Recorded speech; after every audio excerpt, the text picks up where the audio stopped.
We are picking up again on one of the shorter sections, and this will be a very brief account of Mark chapter 11, the first 6 verses. We will read through those, very briefly discuss those. Beginning at verse 1, Now when they drew near Jerusalem to Bethphage and Bethany at the Mount of Olives, he sent 2 of the disciples and said to them, Go into the village opposite you, and as soon as you have entered it, you will find a colt tied on which no one is sat. Loose it and bring it. And if anyone says to you, Why are you doing this? Say, The Lord has need of it, and immediately he will send it here. Verse 4, So they went their way and found the colt by the door on the side of the street, and they loosed it.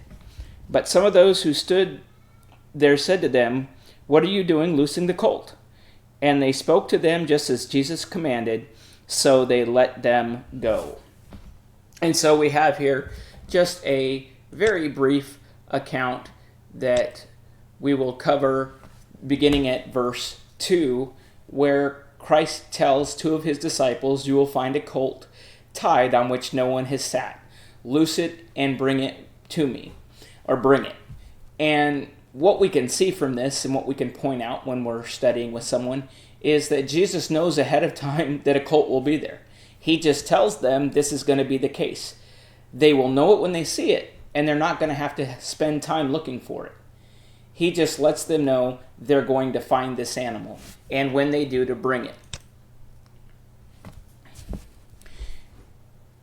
And as we think about this idea of loose, or no one has sat upon it, in the Jewish culture, and this is something you may or may not want to discuss with someone who is really not familiar with Scripture, but in the Jewish culture, they regarded unused animals as the type of animals that were suited for sacred purposes, animals that had not been used to either carry or pull anything. And there are references, as you can see, to some of those passages in the Old Testament. And so the last thing that we look at is, as I said, the disciples are told to simply loose it and bring it. And so it kind of makes us stop and think for just a second, okay, should I just, as disciples, I should just walk up and untie this animal when I see it? If we were to receive that type of instruction, we might question. Jesus does touch on the idea that if anybody questions you, he deals with that, and that might have been one of the first things that the disciples would think of is, well, what happens if someone asks me what I am doing? And so he covers this in verse 3. If they say, Why are you doing this? Say, The Lord has need of it, and immediately he will send it here. And so it's as if Jesus anticipates that some may ask why they are taking this animal. And so he prepares his disciples ahead of time with an answer. He just lets them know, tell them that the Lord has need of it, and they will immediately allow you to take it, or he will send it here.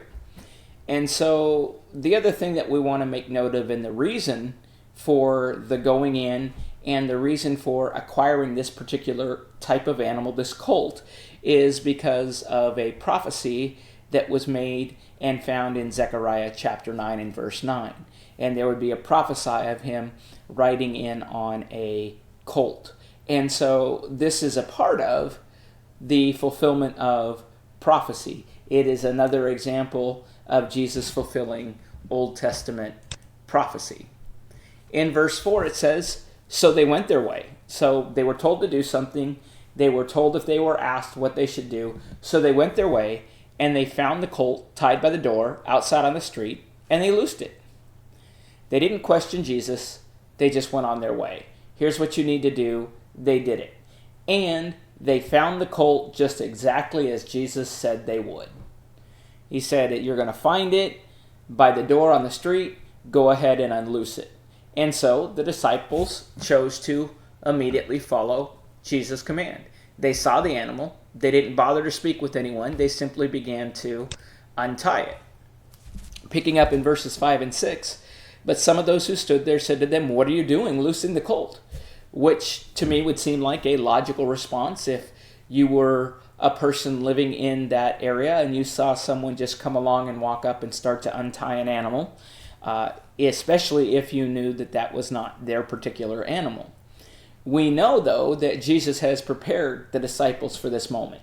And again, as we use some of this terminology, some of the things that we can do are talk about how Jesus prepares his people for certain things, that he gives them the answers that they need. That's kind of a sub-point that you can go into, again, as you study with someone else. And so we have the response. And they spoke to them just as Jesus commanded.